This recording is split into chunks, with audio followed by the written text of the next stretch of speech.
200 Apache warriors sat motionless on their horses, forming a perfect line outside Tobias Whitfield's barn. Not one of them moved, not one of them spoke. They just waited, and in that deadly silence, every settler for miles around knew that something had gone terribly wrong. Tobias pressed his back against the barn wall, his Winchester trembling in his weathered hands. Through a crack in the wooden boards, he could see them clearly. Painted faces, war lances gleaming in the morning sun, eyes fixed on his property like predators studying their prey. His heart hammered against his ribs as one terrible thought consumed his mind. Where was Emma? His 8-year-old daughter had been playing near the creek when he'd gone inside to check on the sick calf.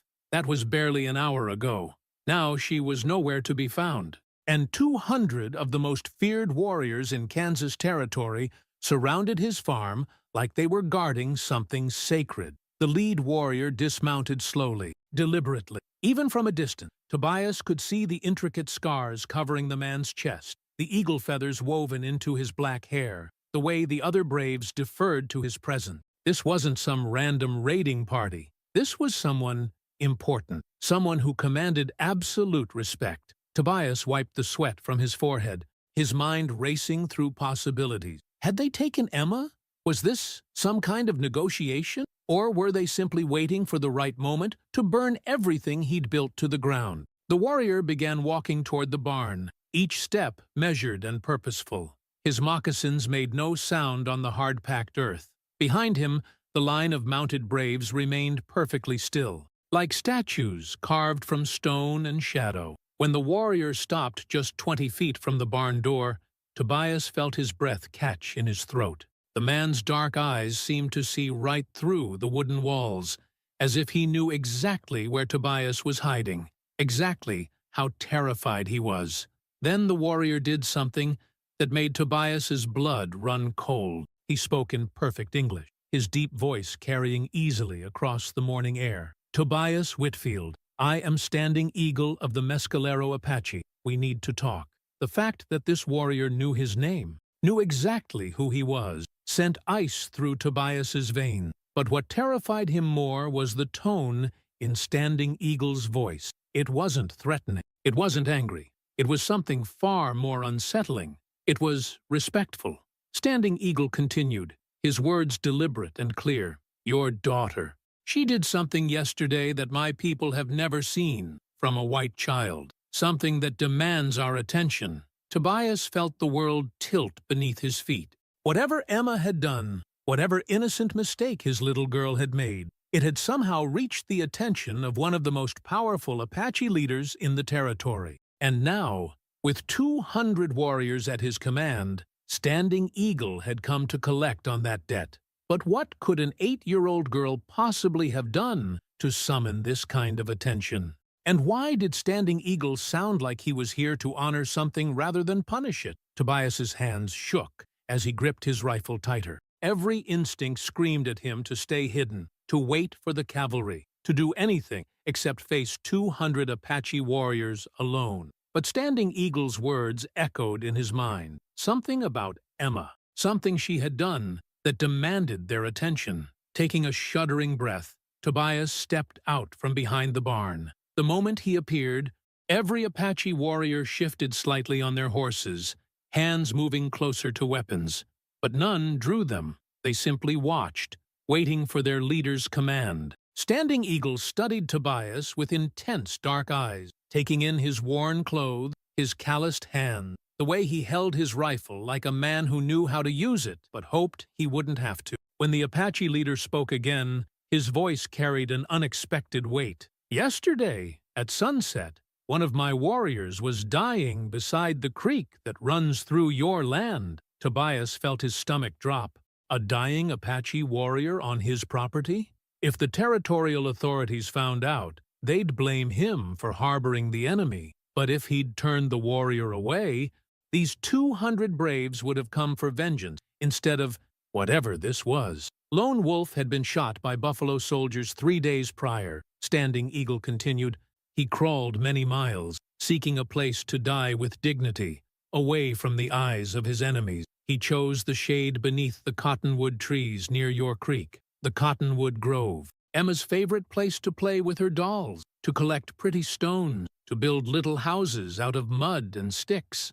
Tobias's throat went dry as he realized the implications. "My daughter," he started, but Standing Eagle raised a hand for silence. "Your daughter found him there, a small white girl with hair like corn silk and a blue dress torn at the hem." Standing Eagle's description was precise. Unmistakably Emma. Lone Wolf expected her to scream, to run, to bring men with guns. Instead, the Apache leader paused, and for a moment, something almost like wonder crossed his weathered features. Instead, she sat beside him. When she saw that he was cold, that he was shivering as death approached, she took the blanket from her small shoulders, a blanket made of soft wool, obviously precious to her, and she covered him with it. Tobias felt the air leave his lungs.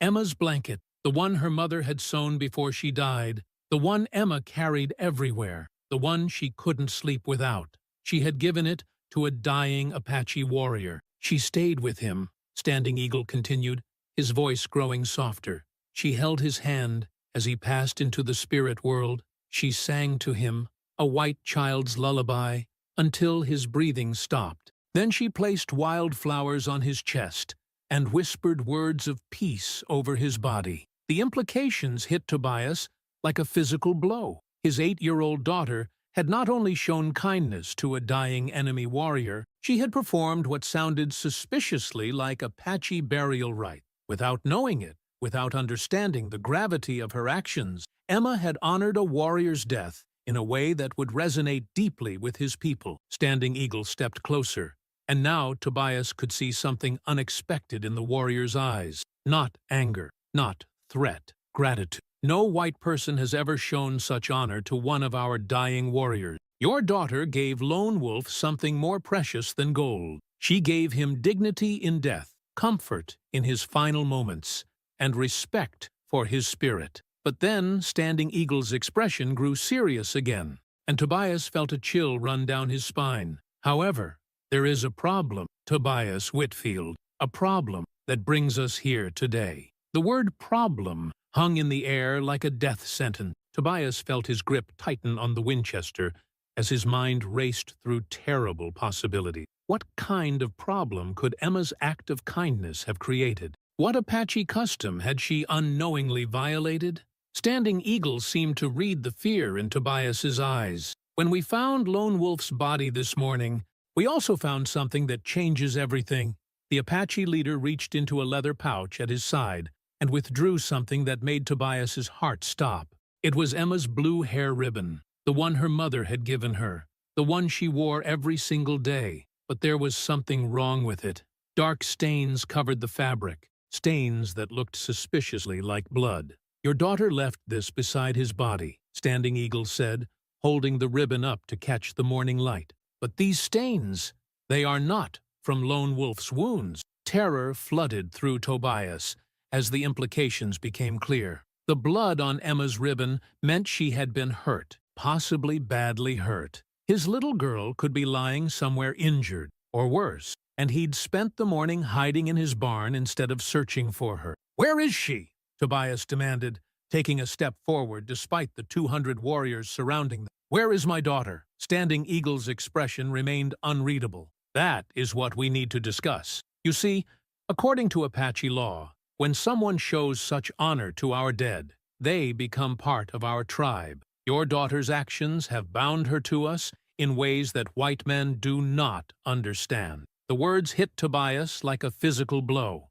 Apache law, tribal bonds. They weren't here to thank Emma for her kindness. They were here to claim her. "She's 8 years old," Tobias said, his voice cracking with desperation. "She doesn't understand your laws or customs. She was just being kind to someone who was suffering, which is precisely why her actions carry such weight," Standing Eagle replied. "Kindness shown without expectation of reward. Compassion given to an enemy without hope of gain. These are the marks of a true Apache heart. By our ancient customs, she now belongs with us."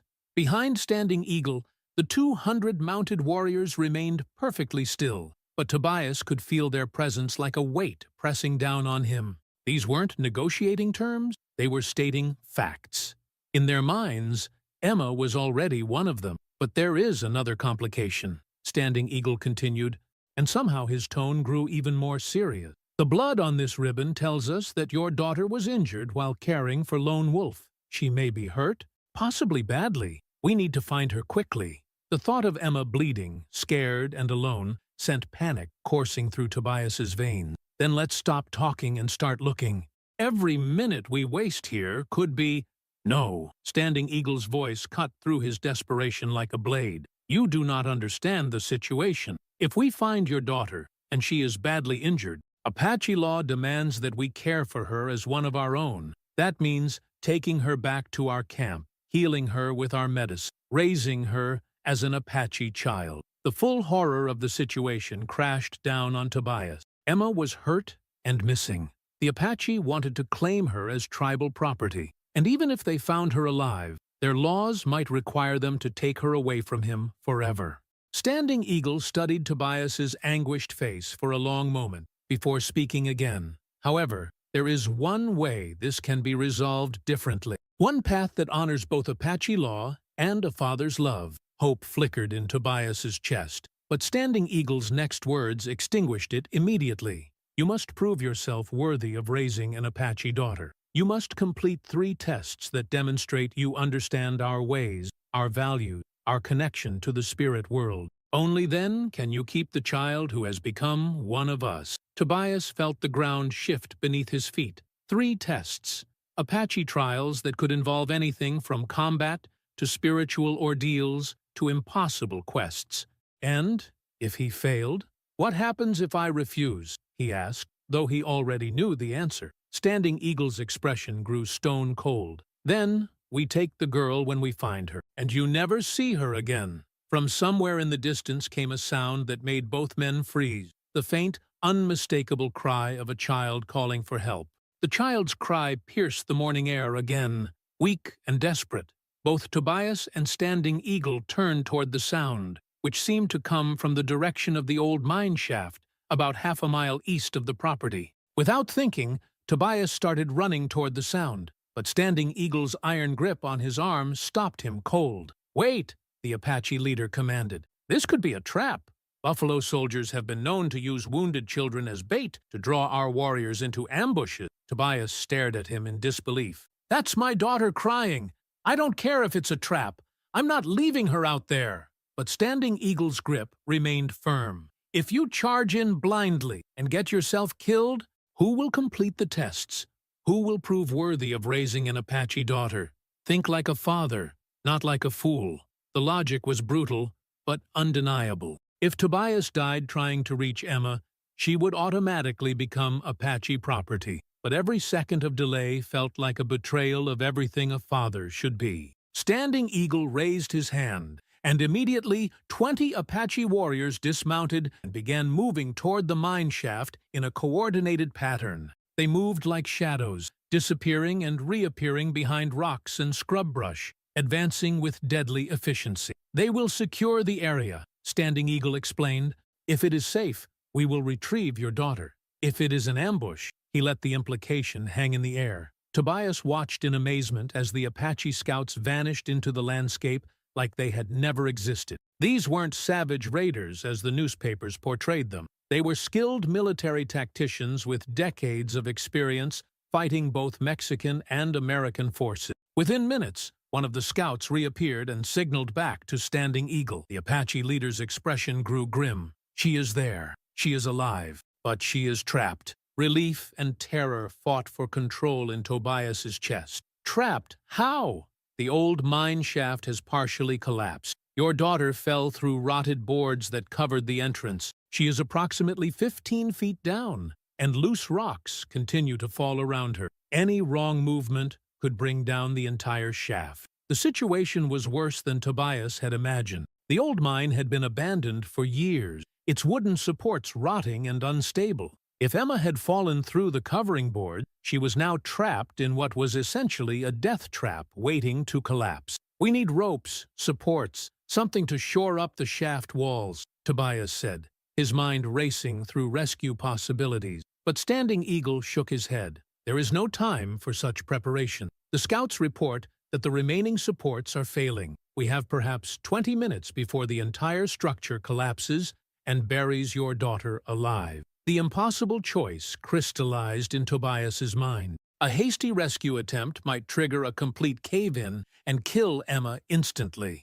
But waiting for proper equipment would guarantee her death as the mine shaft crumbled around her. Standing Eagle studied Tobias's anguished face, then spoke with quiet intensity. "This is your first test, Tobias Whitfield. Not the test I planned, but the test the spirits have given us. You must choose. Attempt an immediate rescue that risks killing your daughter instantly, or trust Apache methods that you do not understand and may not believe in." "What Apache method?" Tobias demanded.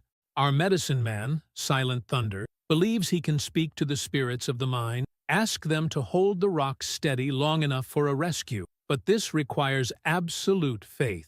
Any doubt, any interference from you, and the spirits will not listen." Tobias felt his rational mind rebelling against the suggestion. Spirit communication? Talking to rocks? It sounded like superstition, like the kind of primitive beliefs that civilized men had moved beyond. But then Emma's voice drifted up from the mine shaft again. Weaker now, more frightened, and Tobias realized he was facing an impossible decision. Trust in Apache spiritual beliefs he didn't understand, or rely on conventional rescue methods that might not work in time. Standing Eagle's dark eyes bored into his. "What is it worth to you, white man? Your daughter's life or your pride? If you were Tobias, what would you do? Trust in mysterious Apache spiritual methods you don't believe in? Or stick with conventional rescue techniques that might take too long? Tell me in the comments. I need to know which side you'd choose. Because what Tobias decided next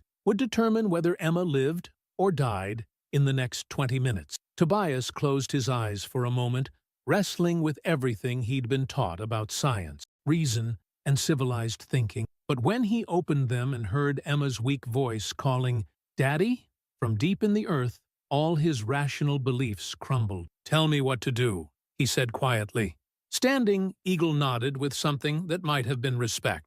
"First, you must understand, Silent Thunder is not just our medicine man. He worked in these very mines 20 years ago, before the Apache Wars began. He knows every shaft, every support beam, every weak point in this entire mountain." Relief flooded through Tobias. This wasn't just spiritual mysticism, it was practical knowledge combined with Apache beliefs. Silent Thunder actually understood the physical structure of the mine. An elderly Apache man appeared as if from nowhere, his face deeply lined but his dark eyes sharp and alert. He carried a leather pouch filled with what looked like colored stones and small bone. Without speaking, he knelt at the edge of the mine shaft and began placing the objects in a precise pattern around the opening. "He is asking the mountain spirits to hold steady," Standing Eagle translated as Silent Thunder began chanting in low, rhythmic Apache. But more importantly, he is listening to the sounds the mine makes, feeling for vibrations that tell him which supports are about to fail. Tobias watched in fascination as Silent Thunder's weathered hands moved over the rocks around the shaft opening. The old man's fingers seemed to read information from tiny shifts in the stone, minute changes in temperature, almost imperceptible vibration. "Emma!" Tobias called down into the darkness. "Can you hear me, sweetheart?" "Daddy!" Her voice was weak but clear. "I'm scared. My leg hurts really bad." "And there's rocks falling!" Silent Thunder spoke rapidly to Standing Eagle, who translated immediately. "She is on a narrow ledge, about 15 feet down. Her left leg appears to be broken, but she is not in immediate danger of falling further. However, the support beam directly above her is cracking. We have perhaps 10 minutes before it fails." 10 minutes. Tobias felt panic clawing at his throat, but he forced himself to stay calm. "What do we do?" "Someone light enough to not trigger a collapse must go down to her," Standing Eagle said. "But they must also be strong enough to lift her out, and they must move with absolute precision. One wrong step, one moment of hesitation, and the entire shaft comes down." Standing Eagle gestured to one of his warriors, a young man who couldn't have weighed more than 140 pounds, but whose lean frame was clearly all muscle. Swift Hawk will make the descent. He has done this before in cave rescue. But Tobias shook his head. No, she's my daughter. She's terrified and hurt. If a stranger tries to grab her, she might panic and move at the wrong moment. It has to be me. You weigh too much, Standing Eagle said bluntly. Your weight will collapse the ledge she's on. Then teach me how to move like you do. You've seen your men disappear into this landscape like ghosts. Show me how to make myself lighter. How to read the mind the way Silent Thunder does. Standing Eagle studied him for a long moment. This is dangerous beyond anything you understand. One mistake. She's my daughter, Tobias. I won't let her die thinking her father abandoned her. Silent Thunder spoke again, his words urgent. Standing Eagle's translation sent ice through Tobias's veins. The cracking is accelerating. 8 minutes, no more. Without another word, Standing Eagle began stripping off Tobias's heavy boots, his thick belt, anything that added unnecessary weight. Apache method. You become part of the mountain, not something fighting against it. Feel for solid stone before each step.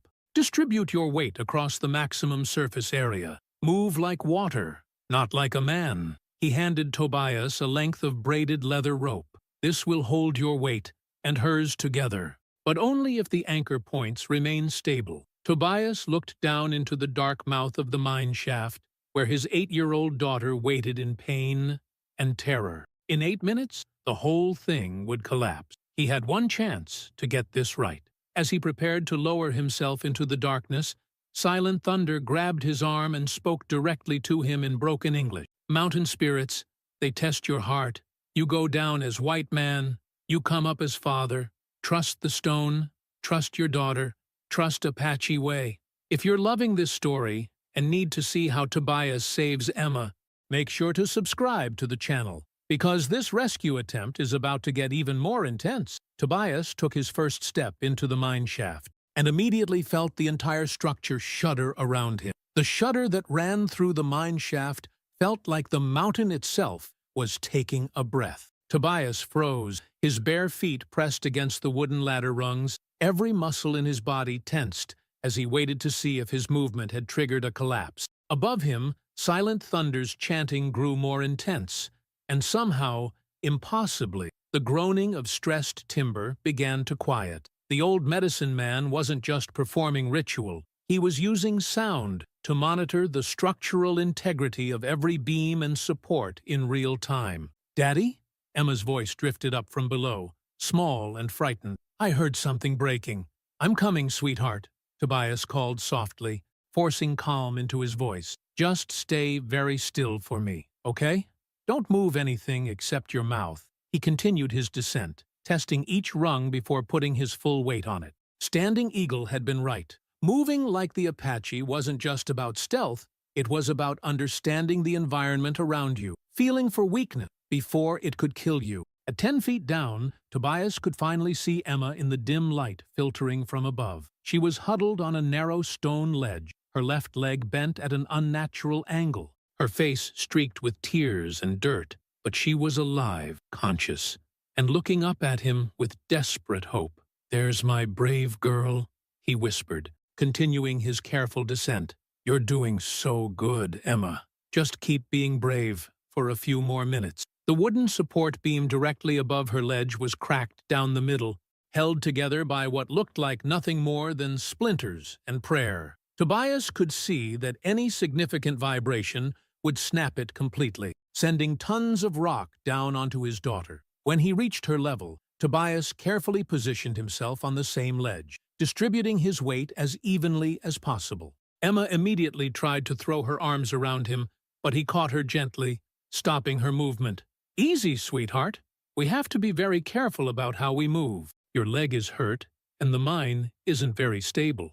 Emma nodded, tears streaming down her face. "It hurts really bad, Daddy, and I was so scared when the rocks started falling. I thought you wouldn't find me." "I will always find you," Tobias said, his voice thick with emotion. "No matter where you are, no matter how scared you get, Daddy will always come for you. He began working the rope around both of them, creating a secure harness that would allow them to be pulled up together. But as he tightened the knots, a new sound echoed through the shaft, the distant rumble of approaching horses. Through the opening above, Tobias could hear Standing Eagle shouting orders in Apache. Then the Apache leader's voice called down to him, "Buffalo soldiers approaching. A full cavalry patrol. We have perhaps 3 minutes before they arrive." The implications hit Tobias like a physical blow.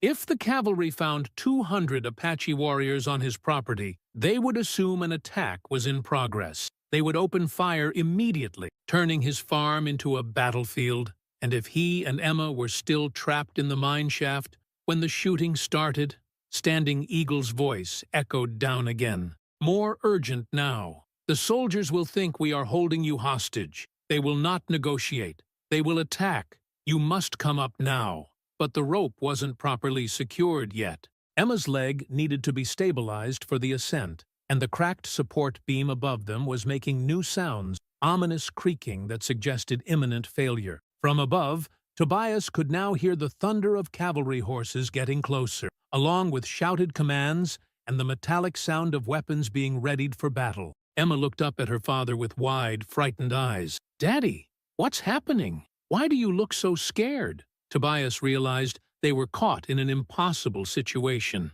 If they stayed in the mine to finish the rescue properly, they would be trapped underground when the shooting started above. But if they rushed the ascent with an injured child and unstable supports, they could trigger the collapse that would kill them both. And somewhere above them, 200 Apache warriors were about to face a cavalry charge. While Standing Eagle tried to explain a situation that no army officer would ever believe, the sound of cavalry horses was getting louder, much louder. The cavalry patrol burst into view with military precision. 24 soldiers in blue uniforms, carbines at the ready, led by a young lieutenant whose face went white when he saw 200 Apache warriors arranged in perfect formation around the Whitfield farm. From his position 15 feet underground, Tobias could hear everything through the mine shaft opening. The lieutenant's voice cracked with nervous authority as he shouted, "This is Lieutenant Morrison of the 5th Cavalry.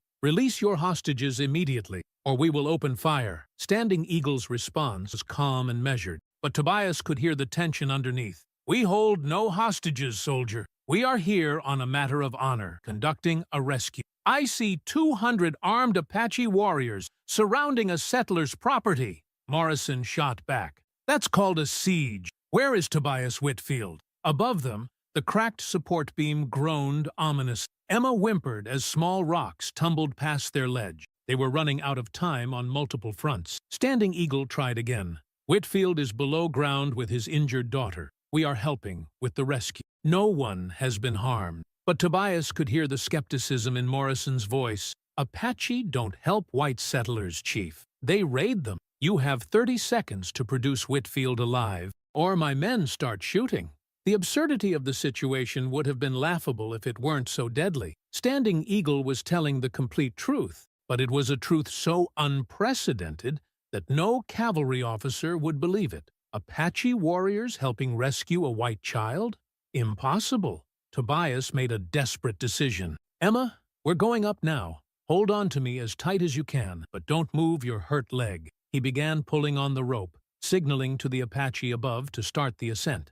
But as they rose from the ledge, Emma's broken leg bumped against the shaft wall. Her cry of pain echoed through the mine, and the vibration was enough. The cracked support beam snapped with a sound like thunder. Rocks began cascading down the shaft as the entire structure started its final collapse. Tobias pulled Emma against his chest and pressed them both against the shaft wall as debris rained around them. The rope jerked upward faster now. The Apache had heard the collapse beginning and were pulling with desperate speed. Above ground, the sound of the mine collapse convinced Lieutenant Morrison that his worst fears were confirmed. "They're executing the hostages," he shouted. "Open fire!"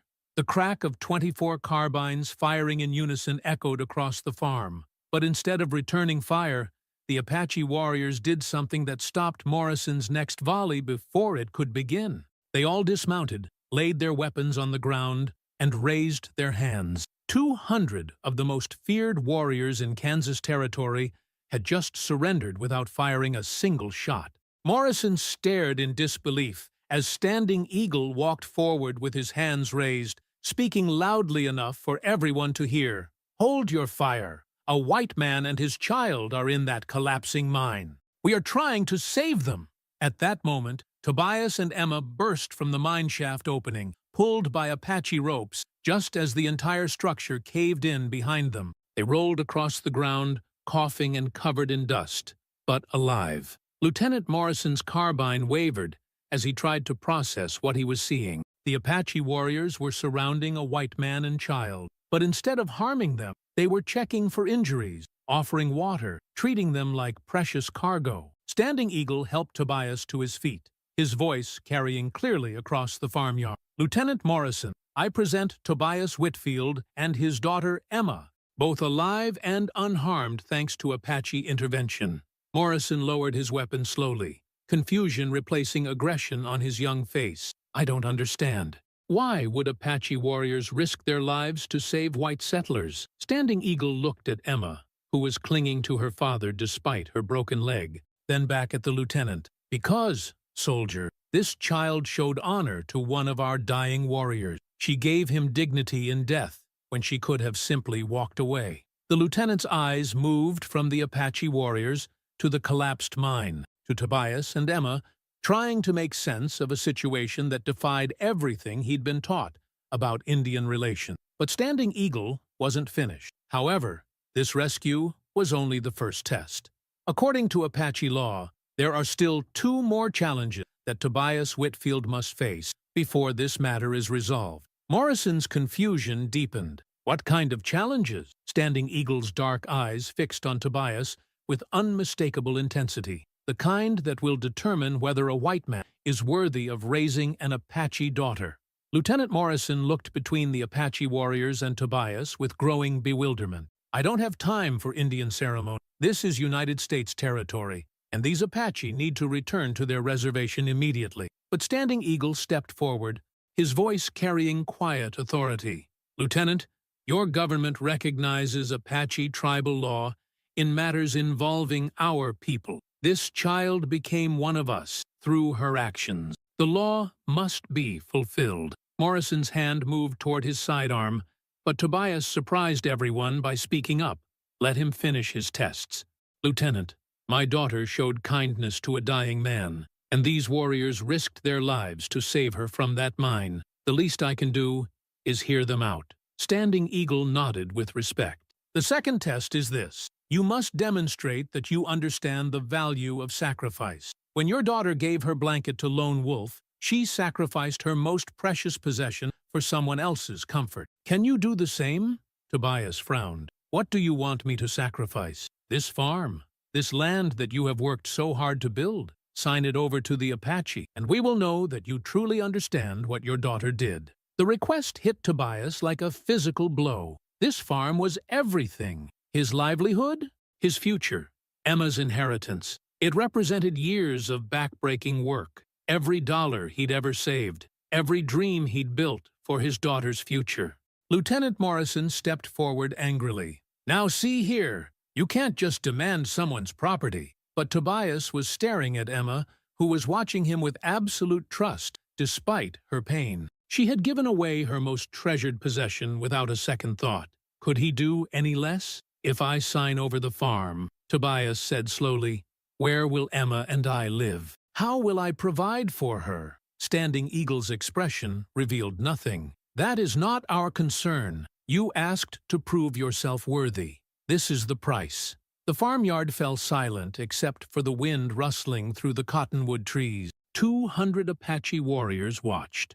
24 cavalry soldiers waited, and Emma looked up at her father with complete faith that he would make the right choice. Tobias closed his eyes, thinking of his wife's dreams for this place, of the years he'd spent building something lasting. Then he opened them and looked at his daughter, alive, safe, and trusting him completely. "Where do I sign?" Standing Eagle studied him for a long moment, then did something unexpected. He smiled. "You do not sign anything, Tobias Whitfield. This was the test, not whether you would sacrifice your property, but whether you would choose your daughter's honor over your own comfort. You have passed. Relief flooded through Tobias. But Standing Eagle wasn't finished. The third test is the simplest, but perhaps the hardest. You must accept that your daughter is now part of two worlds, white and Apache. You must promise to teach her both ways, to honor both sides of who she has become. Can you do this? Tobias looked down at Emma, who had shown more wisdom and courage in 8 years than most adults managed in a lifetime. I promise. Standing Eagle reached into his pouch and withdrew something that made Emma gasp with joy. Her blue wool blanket, cleaned and mended, but unmistakably hers. Lone Wolf's spirit whispered to us where to find this. He wanted your daughter to have it back, with his gratitude for her kindness. As Emma clutched her blanket with tears of happiness, Standing Eagle turned to address both the cavalry and his own warriors. Let this day be remembered. A white child showed us that honor and compassion know no boundaries of race or tribe, and a white father proved himself worthy of raising an Apache daughter. One by one, the Apache warriors mounted their horses. Before leaving, Standing Eagle placed his hand on Emma's head in blessing, then clasped Tobias's arm in respect. When she is older, she will be welcome in any Apache camp. She has earned that right through her actions, and you have earned the right to guide her there. As the Apache warriors rode away and the cavalry prepared to follow, Lieutenant Morrison shook his head in amazement. In 20 years of frontier service, I have never seen anything like this. Tobias sat beside Emma as the sunset painted the sky orange and red, holding his daughter close as she clutched her returned blanket. "Daddy," she said quietly, "I didn't know giving someone a blanket could cause so much trouble." Tobias smiled, stroking her corn silk hair. "Sometimes, sweetheart, the most important things we do seem like the smallest things at the time. You showed kindness to someone who needed it, and that changed everything." Emma Whitfield grew up to become one of the most respected teachers in Kansas Territory, fluent in both English and Apache, bridging two worlds that had seemed impossible to connect. She never forgot the lesson that a simple act of kindness could transform enemies into allies. Tobias never remarried, devoting his life to raising his remarkable daughter and honoring the Apache wisdom that had saved them both. His farm became a place where settlers and Apache could meet in peace, a testament to what understanding could accomplish. Standing Eagle kept his word. Emma was always welcome in Apache camps, where she learned traditional crafts and stories. When she married years later, warriors from his tribe attended her wedding, honoring the child who had shown them that courage and compassion could flourish in any heart. The blanket Emma had given to Lone Wolf became a symbol passed down through generations, reminding all who heard the story that true honor knows no boundaries of race, age, or circumstance. If you loved this incredible story of courage and compassion, make sure to subscribe to our channel for more amazing tales from the Old West. Now click on the video on the screen to hear a story even better than this one. With courage so powerful and a twist so unexpected, you won't forget it anytime soon. Click on the video now